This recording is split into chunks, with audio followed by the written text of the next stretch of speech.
आज आप सब के साथ भारतीय सेना के एयर डिफेंस मेजर्स जो कि हमने इंडियन एयरफोर्स के साथ मिलजुल कर तालमेल में लिए, उसके बारे में कुछ बातचीत करूंगा।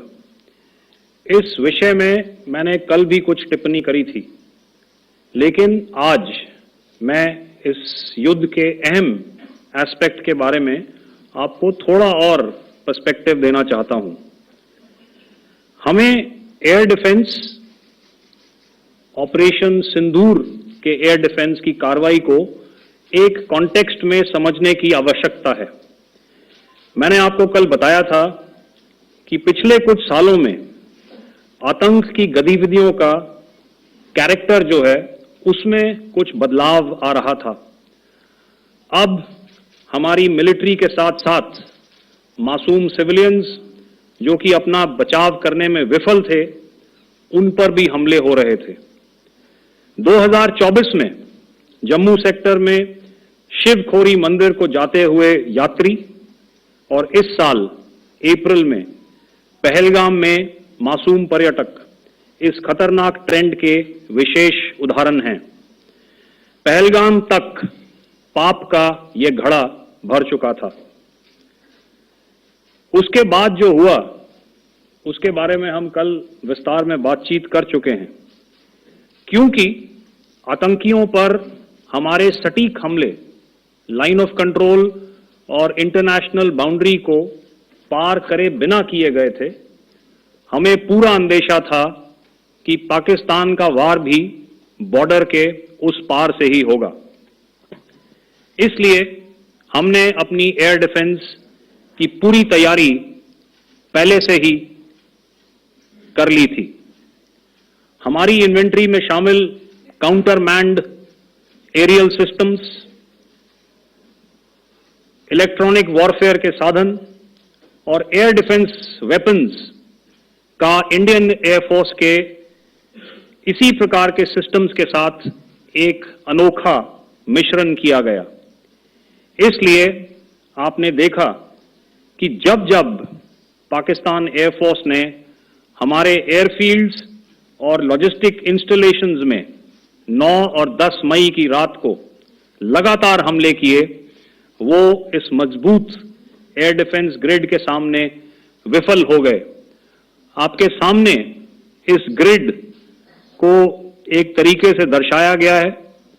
आप देख रहे हैं कि इंटरनेशनल बाउंड्री से कितनी layers, radars, counter unmanned aerial systems, उसके पीछे शोल्डर फायर्ड वेपन्स, हमारे विंटेज एयर डिफेंस वेपन्स जो कि काफी सालों से हमारी सेना में हैं। एयर मार्शल भारती ने भी उसके बारे में बात करी।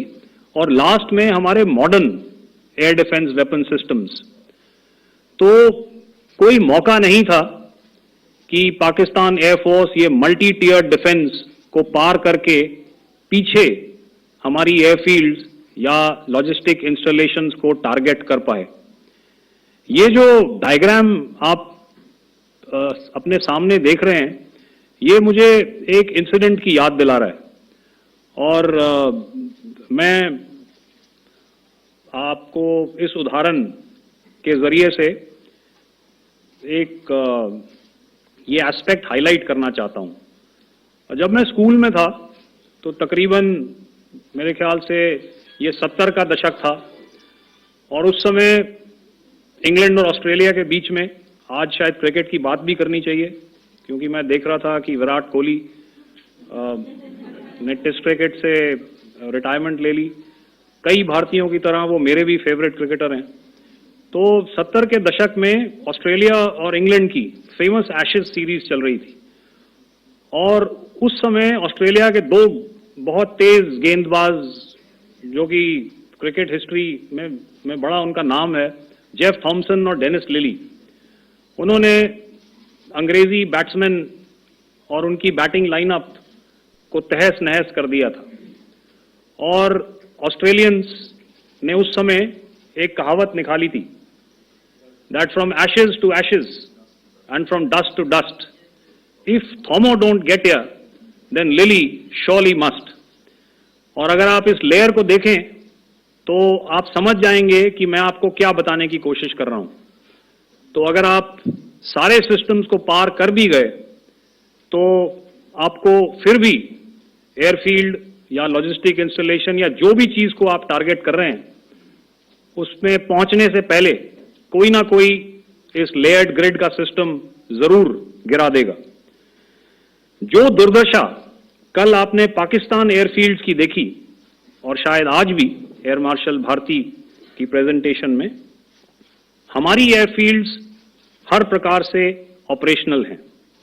यही नहीं, पाकिस्तान के ड्रोन्स और वेपनाइज्ड यूएवीज से की गई हमलावर कोशिशें भी इस ग्रिड के कारण नाकाम हुई और जो बचे कुचे ड्रोन्स थे उन्हें हमारे शोल्डर फायर्ड हथियारों से मार गिराया गया। मैं यहां पर अपनी बॉर्डर सिक्योरिटी फोर्स की भी सराहना करना चाहता हूं। उनके डायरेक्टर जनरल साहब से लेकर बॉर्डर पर तैनात बीओपी पर पहरा देने वाले आखिरी जवान भी हमारे इस अभियान में बढ़ चढ़कर शामिल हुए और बहुत बहादुरी से उन्होंने हमारा साथ दिया। उनके काउंटर अनार्म्ड सिस्टम्स भी हमारे इस मल्टी टियर्ड एयर डिफेंस ग्रिड का हिस्सा थे, जिसके कारण पाकिस्तान की नापाक हरकतों का विनाश किया गया। आपने सुना ही होगा, जब हौसले बुलंद हों तो मंजिलें भी कदम चूमती हैं। In the end, I would like to highlight again that in every single domain that Operation Sindoor has been prosecuted, there has been absolute synergy between the three services. Not only have we, in this endeavor, been fully supported by our government, departments, and agencies, I cannot here not mention our 140 crore countrymen that have stood behind us with their prayers and goodwill, urging and inspiring us to achieve our mission and objectives. For that, we salute you. You are indeed the best. Jai Hind.